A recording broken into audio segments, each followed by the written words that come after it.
నమస్కారం, నేను మీ కిరణ్ రాయల్. ఏదో వైసీపీ సోషల్ మీడియా వాళ్ళు ఆ పేటీఎం డాగులు పాపం బాగా తెగ కష్టపడుతున్నారు నా కోసం, నన్ను దుష్ప్రచారం చేయడానికి. పారిపోయినాడు కిరణ్, పరారిలో ఉన్నాడు. ఎక్కడ పారిపోలేదురా బాబు, పరారిలో లేను. నాకు పనులు ఉంటాయి కదా, పనులు చూసుకోవాలి కదా. మీలాగా మీ నాయకుల్లాగా మేము 1,00,000 కోట్లు దోచేసు మీలాగా స్కాములు స్కిల్స్ చేయలేదు. మేము కూడా డబ్బులు దాచిపెట్టడానికి ఏదో పనుల మీద తిరుగుతున్నా. ఒకటి గుర్తుపెట్టుకోండి, ఇప్పుడు ఏదైతే ఆడియోలని అవని ఇవన్నీ చెప్పి మీరు పుకార్లు చేస్తున్నారో ఇవన్నీ కూడా ఆల్రెడీ న్యాయస్థానాన్ని సబ్మిట్ చేస్తా. అన్ని కోర్టుకి వెళ్ళిపోయినా ఇంకా అన్ని కోర్టులో తెచ్చుకుంటాం.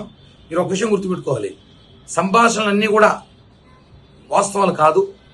మీరు అన్ని వాస్తవాలు అనుకొని ప్రచారం చేయడం కూడా కరెక్ట్ కాదు. అన్ని కూడా కోర్టులో ఉంది, న్యాయస్థానంలో అందరూ న్యాయం జరుగుతుంది.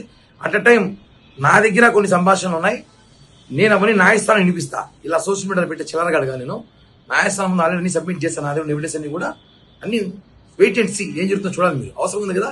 పాపం పేటీఎం డాగ్గాలకి ఇంకేమైనా ఉంటే పెట్టండి, రాడియోలో త్వరగా పెడితే అవి కూడా వేస్తా. అక్కడ లేట్ చేయొద్దండి, వెయిట్ చేస్తున్నాం.